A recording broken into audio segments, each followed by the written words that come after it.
It's at the end of April here, and we've had about 4 days in a row that's been very overcast, and we've even had flash flooding and some tornado warnings. And now that the sun's out and we're about 80 degrees here at the end of April, we got another swarm that just emerged that we are preparing to catch. And this time, this swarm is on a plum tree. It's a Santa Rosa plum. This tree is about 3-4 years old, and this swarm had gathered right in the middle. So in the springtime, there's resources everywhere. The bees and their colonies are growing rapidly. When that happens, they will sometimes lay a queen cell and hatch a new queen, and that queen will supersede the queen that's in the hive, or they will knock out the new queen and the old queen will stay, and the new queen will take a mating flight. And when she does, there will be bees all over the place that come together and they will attract around. Sometimes they'll take half the colony with the new queen, and that's basically what we're looking at here. So we have a queen that flew out of her hive, and it's either a new queen or an old queen that they booted out and that superseded, and they did not kill. Sometimes they'll kill the old queen if she's injured, but right now the queen is in the middle here. The honeybees seem fairly calm, so I'm not wearing any protective gear. Again, this is on a plum tree. Last week we had one on a peach tree, and then we had one on a plum tree also. So we've got a peach, a pear, and a plum. So it'll be interesting. We're gonna put this one right under the hive is the plan. So I'm gonna test them out and see if I can actually get the majority of them, and then cut a branch and drop them down in. So, and again, so I'm about to start here, and I'm gonna be calm, gonna be quiet and slow. If you have any questions about that, put it in the comments and we can answer your questions. So here we go.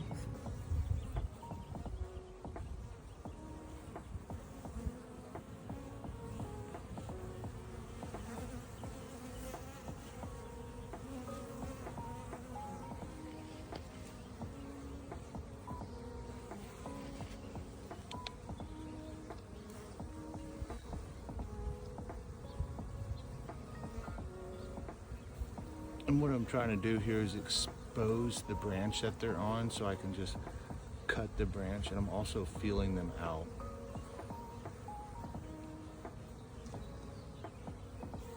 To see if they're defensive.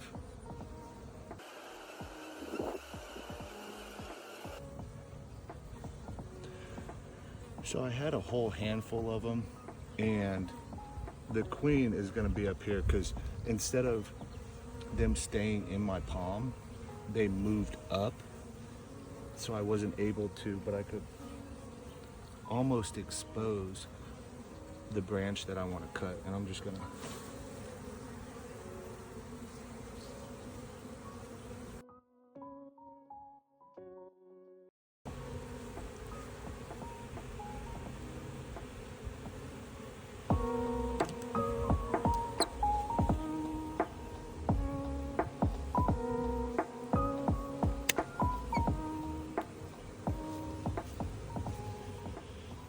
take this branch and I'm just going to put it right here in the entrance.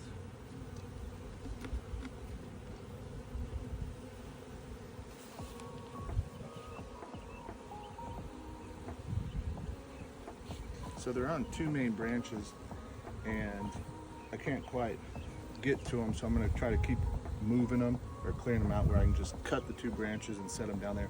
Or if I can get the queen and see her, put her in my hand, I'll just put her, and then they'll all go down into the hive. Again, if you have not done this before, I would not suggest that you go unprotected or go sticking your hand in a swarm, especially depending on where you are in the world. The bees could be much more defensive, especially in the southern United States and Mexico and South America, where we have Africanized hybrids and Africanized honeybees, where they are to the extreme defensive and even aggressive. And we have them where we're at, but they're very rare and the genetics are low, and usually they do not survive the winter. So this swarm right here seems fairly calm. As you can see, they're much more gentle. And again, I can see genetics in here from Italian Mongolians and Russians.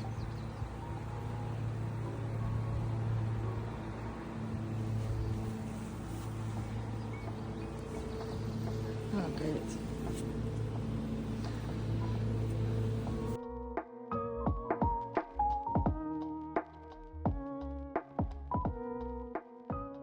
They're really holding on tight to this branch right here.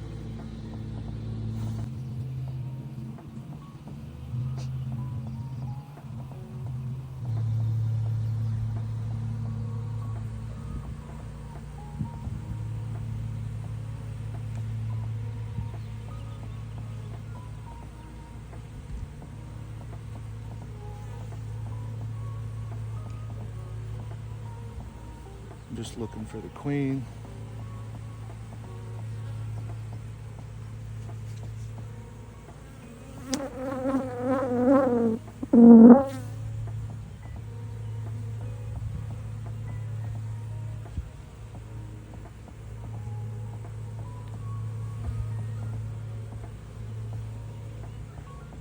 I don't see her in here. Unless...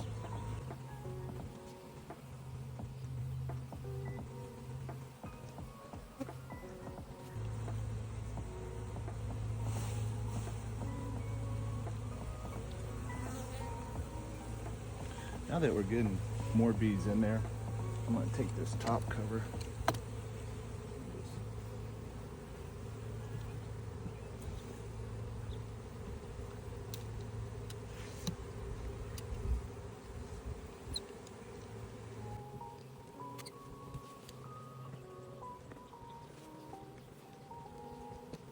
And again, I'm just trying to get these bees off this branch so we can make a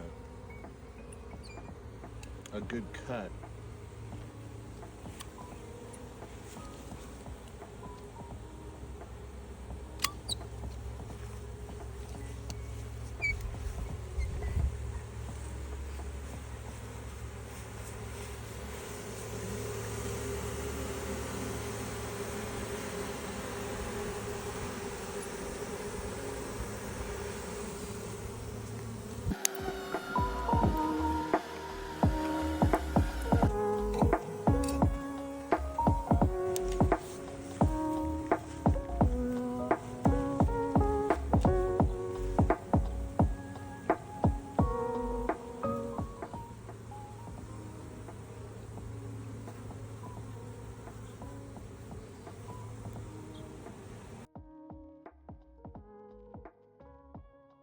No, I'm just being extremely gentle with them when I move them.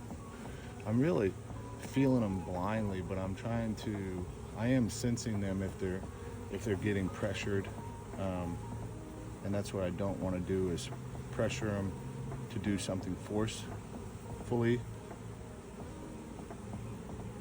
and just kind of let them be persuaded.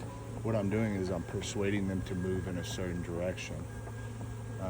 If this wasn't a desirable tree like a plum tree, we would just basically probably chop it down and shake them in there. But since the health of this tree is of importance, we're being a little bit more careful and precautious with our cuttings and the way we're moving the bees.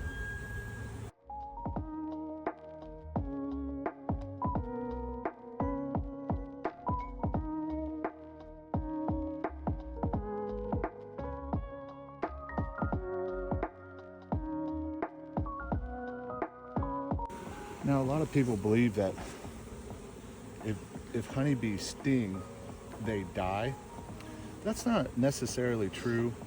They can lightly sting, and not actually release their stinger. So they can sting lightly and still live. So that's another thing that I'm really sensing the bees out, and they'll kind of let you know that you're well, squashing them or forcing them to do something that they don't want to do. And as long as you are conscious of their well-being, for the most part, and especially this time of year, they will be gentle with you back. Now, some bees are just genetically ornery and not fun, and I don't like to handle bees that are mostly not aggressive but very defensive. Sometimes aggressive isn't the word to use for honeybees because they don't go out of their way to try to harm anybody, but they are defensive to their hive, their queen, each other, and their resources. Opposed to where hornets or yellow jackets can be defensive. And a lot of people like to use tools to do this. When you use frames and tools to move honeybees, you can't feel them, and you can smash them and injure them, and that will make them more defensive. So I like using my hands where I can sense where they are.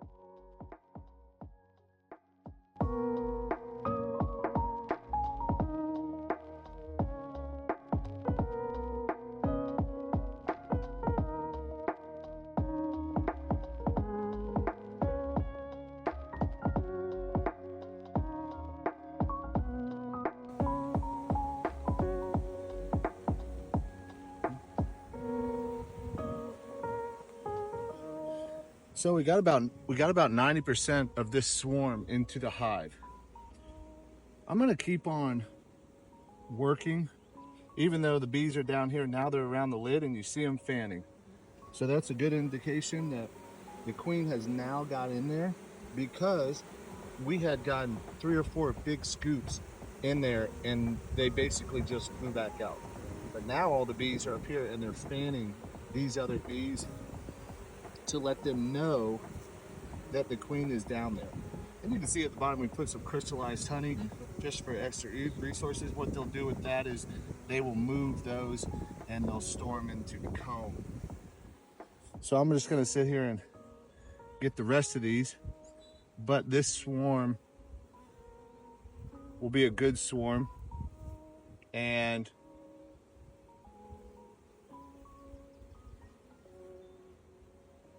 we're gonna have another good swarm. They're gonna build up to have another good colony on this plum tree, this Santa Rose plum that's about 4 years old. So we'll be getting fruit off this, and they'll be right under here to pollinate this plum tree for years to come.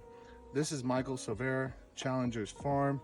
Don't forget to subscribe, hit a like button, and if you have any questions about becoming a beekeeper or swarms, comment below and we'll answer your questions.